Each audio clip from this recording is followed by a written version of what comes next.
Hoje vamos falar sobre a impermeabilização de lajes. O primeiro ponto a ser discutido é onde e quando essa solução é aplicada e as suas implicações no projeto. Uma possível solução para a cobertura do seu projeto pode ser a cobertura em laje. Diferente de coberturas em telha, a laje permite facilidade na circulação devido à sua inclinação leve e, diferente das soluções com telha, ela permite aproveitar o espaço da cobertura em seu projeto, como um terraço, por exemplo. O uso dessa solução implica a existência de componentes que devem ser escolhidos e detalhados no projeto. Como o concreto não é impermeável e a fim de evitar infiltrações na edificação que podem causar mofo, trincas ou até mesmo comprometer a integridade da estrutura, é necessário escolher o material utilizado na impermeabilização e decidir os pontos de escoamento da cobertura, assim como definir o material da capa que vai proteger essa camada. É dever de nós, arquitetos, realizarmos essas decisões do projeto, ponderando o que cada solução traz para o projeto e o que cada uma delas implica. É importante também considerar dados e informações técnicas dos materiais de permeabilização.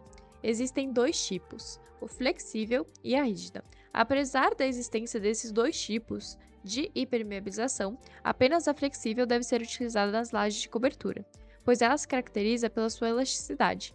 Já que a laje na cobertura está exposta aos vários intempéries climáticos, as variações de temperatura devido a chuva e sol causam a dilatação e contração dos materiais. Isso significa que a camada de impermeabilizantes flexíveis acompanha a dilatação e contração da estrutura sem perder a sua capacidade de evitar infiltrações.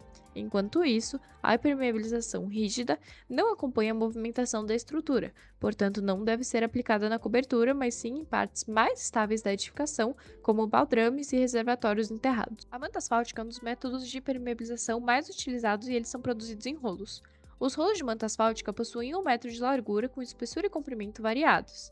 A espessura definida pela norma da ABNT varia de 3 a 5 mm e de 5 a 10 metros de comprimento. Para a escolha de uma manta para o nosso projeto, é necessário considerar 3 itens. Primeiro, a espessura da manta, mencionada anteriormente, a resistência à tração que a manta tem, e isso depende da estruturante dentro da manta, sendo definida por tipo 1, 2, 3 e 4. As classificadas como 3 e 4 são mais resistentes à tração e ao funcionamento, por isso mesmo são indicadas para lajes planas. E, por último, a classe da manta indo de classe A a C, onde a manta é mais flexível e resistente e tipo C possui menos flexibilidade e resistência. Já a manta asfáltica aluminizada é uma variação notável devido que não precisa de uma camada de proteção mecânica, pois conta com um acabamento de alumínio. Porém, esse tipo de manta não pode receber pessoas constantemente. Idealmente, deve ser acessado apenas em caso de manutenção da cobertura. Vale ressaltar que a impermeabilização possui vida útil e devem ser substituídas em um intervalo de 7 a 10 anos, apesar de um intervalo longo, isso acaba encarecendo a manutenção do projeto a longo prazo. Em terceiro ponto, componentes da cobertura em geral. Em primeiro, temos a capa de proteção mecânica. A manta asfáltica não possui resistência mecânica a atrito, por isso ela precisa ser protegida a fim de evitar rasgos e falhas. Assim, acaba sendo um elemento não aparente, situado abaixo do piso e contrapiso. A camada de permeabilização foi explicada anteriormente. Agora temos uma camada de argamassa para regularização. A laje precisa de uma camada de argamassa com uma leve inclinação de 1 a 5% em direção aos pontos de escoamento, que devem ser feitos a partir de ralos ao invés de calhas. É necessário uma execução cuidadosa dessa inclinação a fim de garantir uma direção de escoamento correta e evitar algum acúmulo de água, algo que pode prejudicar a estrutura e que terá que sustentar essa carga. E, por fim, a laje de concreto armado, que sustenta todos os componentes citados anteriormente. Como componentes adicionais, a camada de isolamento térmico. Essa é uma solução de cobertura que acaba sendo menos eficiente para isolar a temperatura que vai para dentro da edificação. Telhas de fibrocimento ou metálicas também acabam não sendo um bom isolante. Uma forma de amenizar essa desvantagem é aplicar uma camada isolante na cobertura, e a decisão de incluir essa camada também implica numa série de escolhas. Podemos ter a camada de isolante em forma de lã mineral aplicada em cima da manta de permeabilização ou abaixo da laje, ou até mesmo aplicar uma argila expandida acima da manta impermeabilizante, algo que também acaba proporcionando proteção mecânica. Em quinto ponto, como a solução é executada na obra. Para executar a aplicação da camada impermeabilizante, é necessário tomar os seguintes cuidados. Aguardar a cura da argamassa de nivelação por no mínimo 7 dias e do concreto por no mínimo 28 dias. Para preparar a superfície, o substrato para aplicação da dricomanta deve estar limpo, isento de corpos estranhos, restos de formas, pontas de ferragem, restos de produtos moldantes ou impregnantes, falhas e nichos. Em concreto liso, realizar o lixamento com escova de aço ou mecanicamente para abertura da porosidade e remoção dos desmoldantes ou agente de cura.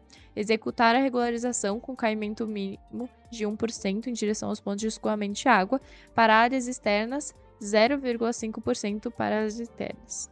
Preparadas com argamassa de cimento e areia média, traço 1x4, adicionando-se adesivo Dricofix na água de amassamento da argamassa para maior aderência do substrato. A argamassa deve ter acabamento desempenado, com espessura mínima de 2 cm, arredondar os cantos vivos e arestas. Vale ressaltar que não deverá ser colocada cal na argamassa de regularização. Tubulações emergentes e ralos deverão estar rigidamente fixados. Recomenda-se rebaixamento de 1 cm de profundidade ao redor dos ralos com diâmetro de 50 cm. A aplicação do primer, que é uma camada que proporciona aderência para a colagem da manta. Para a aplicação da manta é necessário que haja uma simulação de onde ela vai ser aplicada antes da sua aplicação para que ela esteja totalmente alinhada. Já na aplicação existem 2 tipos, a aplicação com maçarico e a aplicação com asfalto quente. Vale ressaltar que durante ambos os métodos de aplicação, as mantas são dispostas de maneira que atendam a sobreposição de 10 cm em suas juntas, a fim de evitar qualquer ponto onde a impermeabilização esteja falha. Após a conclusão da aplicação da manta asfáltica, deve-se realizar um teste de estanqueidade para se certificar que a instalação da camada impermeável foi feita corretamente. Esse teste é feito acumulando um nível de 5 a 10 cm de água acima da laje por 72 horas e observando se existe algum vazamento no pavimento inferior. Depois desse teste, é possível executar a camada de proteção mecânica conforme a especificação do projeto.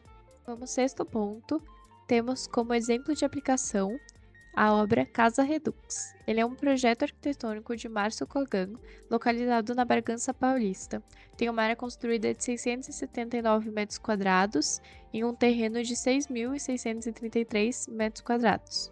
O início do projeto foi dado em 2009 e o final da obra em 2013. Ele possui projetos complementares do engenheiro Eduardo Duprá. A história da Casa Redux começou antes de 2007, quando o estúdio MK27 apresentou uma proposta de moradia nesse terreno e os donos adoraram. Porém, a crise econômica de 2008 interrompeu o processo e apenas um ano depois, os moradores retomaram o projeto com um programa mais simplificado. E daí surge o nome da obra, Redux. O projeto constitui-se por uma laje de piso, 4 caixas programáticas e uma laje de cobertura. Externamente, a laje do piso surge um grande volume de concreto, piscina e deck, que se projeta ao longo do declive do terreno. A laje de cobertura em concreto protendido não possui vigas e conta com 3 aberturas permitindo ventilação dos banheiros por meio de uma claraboia.